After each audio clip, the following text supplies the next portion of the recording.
आई movie की शुरुआत होती है एक लेक साइड हाउस को दिखाते हुए। यहाँ टेरेसा नाम की लड़की अपनी फ्रेंड जेसिका को देखने आई थी, पर वो देखती है उसकी फ्रेंड जमीन में लेटी हुई है और जैसे ही टेरेसा उसके पास जाती है, जेसिका उसका गला पकड़कर उसके बालों को खींच देती है। तो टेरेसा भागते हुए बाहर जाती है, जहाँ पे उनका तीसरा दोस्त कैलेब भी था। भी जेसिका आकर पानी में जंप मारती है तो कैलेब उसे बचाने जाता है, पर जेसिका पानी के अंदर ही कैलेब को मार डालती है और फिर हवा में लेविटेट होते हुए बाहर आ जाती है। साथ ही हमें एली नाम की लड़की दिखाई जाती है, जिसकी बहन बेथ भी उसके पास आई हुई थी और साथ ही एली के 3 बच्चे भी थे, जिनका नाम डैनी, कैसी और ब्रिजेट होता है। उसके बाद वहाँ पर एक छोटा सा अर्थक्वेक आ जाता है और तभी ये 3 बच्चे भी पिज्जा लेने बाहर गए हुए थे और जब वो पार्किंग लॉट से घर आ रहे थे तभी वहाँ पर एक बड़ा सा हॉल होता है, जहाँ पर डैनी जाकर एक अजीब सी बुक और एक कैसेट और साथ ही कुछ क्रोसेस को लेकर घर आ जाता है। घर आने के बाद डैनी बुक खोलने की कोशिश करता है, पर ब्रिजेट उसे मना कर रही थी, पर डैनी नहीं मानता और बुक की साइड में लगे हुए अजीब से दांतों से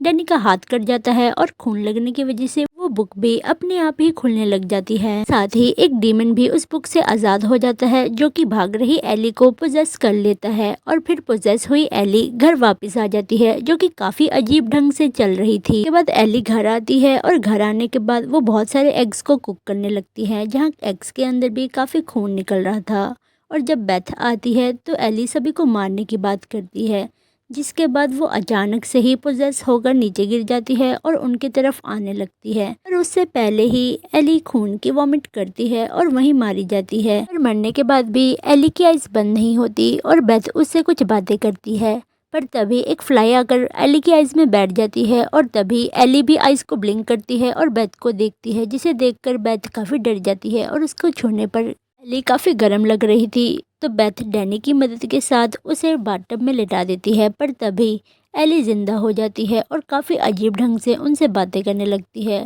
जिससे बेथ और डैनी दोनों ही डर जाते हैं और अचानक से ही एली लेविटेट होते हुए दीवारों पर चढ़ने लग जाती है और फिर जोर से चिल्लाती है, जिससे आसपास के जितने भी मिरर्स थे वो सभी टूट जाते हैं। फिर एली उन्हीं टूटे हुए कांच से सभी पर हमला करने लगती है और सभी बड़ी चालाकी से एली को घर के बाहर निकालकर घर का दरवाजा लगा देते हैं। इसके बाद आसपास जब कोई नहीं होता तभी कैसी जाकर अपनी मॉम से बातें करने लगती है, जहाँ पर एली बाहर से कैसी को मनाने लगती है गेट खोलने के लिए, पर कैसी पहले नहीं मानती, पर एंड दी एंड वो अपनी मॉम को देखकर गेट खोल देती है और एली बाहर से ही कैसी का गला दबाने लगती है। पर तभी वहां पर बेथ और डैनी आकर कैसी को बचा लेते हैं और फिर से दरवाज़ा लगा देते हैं, जिसके बाद डैनी अपनी मासी बेथ को सब कुछ बता देता है। तो बेथ उस बुक को देखने जाती है और साथ ही उस कैसेट को सुन रही थी, पर तभी बाहर खड़ी एली को आइडिया आता है कि वो एयर डक्ट से भी अंदर जा सकती है। और जब बेथ उस कैसेट को सुन रही थी तभी पीछे से